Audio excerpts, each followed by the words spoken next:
Welcome to Airborne Flight Training. Coming up on this week's episode, EAA turbocharges Young Eagles program for 30th anniversary. Mesa pilots to receive substantial pay hike. Piedmont extends employment offers to displaced ExpressJet pilots. And I'm your host, Holland Lee. Let's get into today's stories.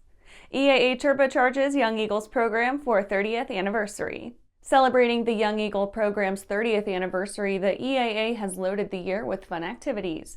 Following the launch of the program at this year's AirVenture 2022, the organization kicked off its Young Eagles 30 Flight for 30 Years, which will award a commemorative Young Eagles anniversary-themed polo shirt to all aviators who fly 30 program participants from August 1st to July 31st. The EAA will track the flights through their record keeping and contact those pilots who reach their milestones to claim their prize. Participants can follow along with the EAA's efforts to create the world's largest logbook through the anniversary page. Similarly, ground volunteers will also be recognized this year, as the EAA says it wants to show appreciation for the, quote, unsung heroes of chapter rallies across the country. Young Eagles coordinators can order their own commemorative 30th pins as recognition items via the organization's website. Along with the niceties for volunteers, the EAA is actively recruiting new Young Eagles pilots looking to induct the next generation of aviators into the fold. As such, they'll be giving away a Lightspeed Zulu 3 headset every month, given to a lucky recipient drawn from those who flew their first Young Eagle between August 1st and July 31st of next year. And after the break, CAE and Qantas to create Sydney training facility. Throughout the globe, Piper Aircraft has hand-selected the very best in company representation, service, and support. From first inquiry to acquisition to product support, Piper Aircraft ownership is seamless and worry-free. Piper Aircraft authorized dealers, factory trained, factory connected.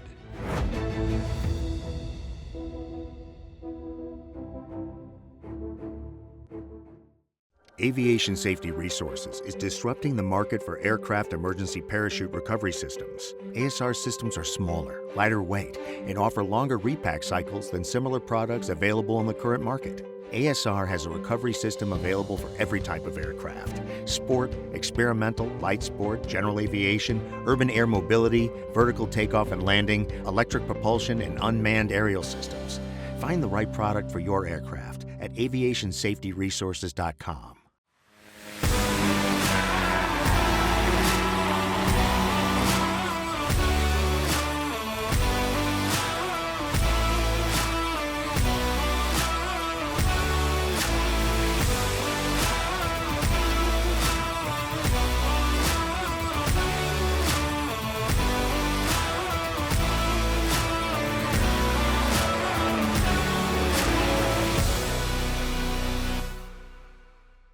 Welcome back.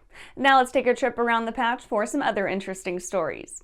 CAE and Qantas to create Sydney training facility. CAE has signed an exclusive 15-year agreement with the Qantas Group, committing to develop and operate a brand new pilot training center in Sydney, Australia. The move comes as Qantas looks to expand its training footprint to replenish its number of qualified pilots, demonstrating a high level of commitment to training through a wide variety of top flight training gear. The 7,000 square meter Sydney facility is expected to open in early 2024 with more than the usual slate of bells and whistles. Air Center assists in Pararescue Training Week. Air Center helicopters took part in a USAF Pararescue training exercise. Air Center was a prime candidate to assist with the training, being a proud owner of 16 H-225s and 4 H-125s for use in their transport operations. Their body of expertise allowed them to bring that knowledge to bear during a skill-level upgrade course for the Air Force's premier special operations. The Pararescue men called upon Air Center's H-225s, using the aircraft through a 5-day session to simulate a variety of rescue situations. USAF Flight Test Museum expansion underway. The Flight Test Museum Foundation is a California-based nonprofit organization about the noble and necessary work of raising funds to support the development and expansion of the Air Force Flight Test Museum at Edwards AFB. The next phase of the Flight Test Museum Foundation's ambitious plan for the Edwards campus is the erecting of a 60,000 square foot exhibition hall in which the sizable fleet of aircraft currently being refurbished or stored by the museum may be displayed safely away from the damaging outside elements. ALPA pilots picket nationwide. Determined to send a powerful message to America's airline managers, ALPA hosted a nationwide picket on September 1st. The message was simple. It's high time airlines started prioritizing passengers and recognizing the extraordinary sacrifices made by overworked, under-rested flight crews during the COVID madness. ALPA pilots, standing in solidarity on the cusp of the Labor Day holiday weekend, took up their picket signs at 12 U.S. airports and called on airline brass to rectify the short-sightedness, greed, and buck passing. Well, that's it for today's trip around the patch. Let's get back to the rest of the news. Mesa pilots to receive substantial pay hike. Mesa Airlines, the Phoenix-based Part 121 carrier doing business as American Eagle and United Express, is making ready to raise its pilots' salaries.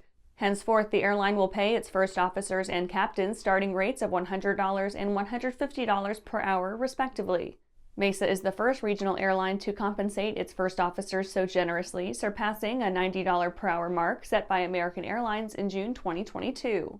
The pay increase follows Mesa's third-quarter earnings call, during which longtime Mesa CEO Jonathan Ornstein made clear to investors that the airline was losing pilots to American's regional operations. The compulsion to jump ship is endemic among Mesa pilots who, prior to the new agreement, were widely recognized as some of the lowest paid in the regional air carrier industry. All told, the revised Mesa compensation package represents a hefty 118% pay hike for first-year first officers and an even heftier 172% increase for captains. The two-year deal between Mesa and its pilots takes effect on September 15th. In the interim, ALPA and the airline continue to negotiate the contract's ancillary provisions. Mesa's paroxysm of largesse coincides with the pilot shortage over which ALPA and airline industry analysts vehemently disagree.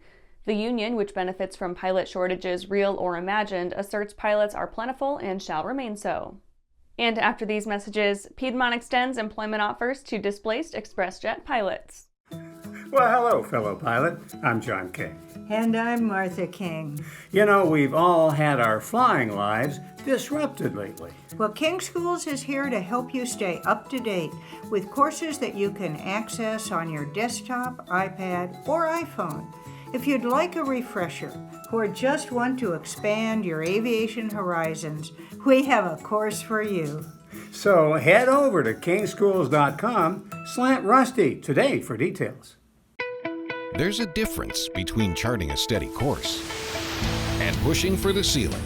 And for nearly a century, Hartzell Propeller has been defining that difference. It's in our passion for engineering and research and our dedication to testing the limits of performance. We are built on honor. We are Hartzell Propeller. If it looks good, it usually flies good. The Bristol series of aircraft is proof of that. Furthering their legacy of safety and efficiency, Bristol is proud to feature the Rotax 915 IS Turbo in the current lineup of aircraft. The 915 IS Turbo power plant offers more power than ever before in a light sport aircraft. Learn more about Bristol at www.sportflyingusa.com. Welcome back. Piedmont extends employment offers to displaced ExpressJet pilots. The bankruptcy of AHA Airlines and its parent company, Georgia-based ExpressJet, has grounded a fleet of 5 Embraer ERJ145 regional jets and the crews who flew them. Piedmont Airlines has announced that it will provide employment relief to the newly displaced ExpressJet airmen under the distressed carrier provision of its ALPA-negotiated pilot contract. Added in 2021, the provision allows the airline to offer employment as well as seniority-based pay and bonuses to pilots in or formerly in the employ of carriers deemed distressed. Piedmont recently announced the addition of no fewer than 15 Embraer ERJ145 aircraft to its fleet. The new regional jets are slated to arrive in October, just as the ink on the former ExpressJet pilots' new contracts dries and their new hire and FAA paperwork comes to order. The deal Piedmont looks to offer the tired, poor, and huddled mass of ex-AHA pilots speaks to mutual equitability. In addition to excellent pay and bonuses to the tunes of $15,000 general sign-on, $30,000 PIC upgrade, and $40,000 PIC at both 1 and 2 years of service, the Piedmont new hires will be afforded contractual flows to American Airlines. What's more, pilots making the jump from Piedmont to the on-time machine receive a cool $25,000 parting bonus. And that's our show for today. You can catch episodes of Airborne on YouTube, Roku, or Fire TV. Just search for Aero-News or Airborne, and don't forget to follow us on social media. Thanks for watching!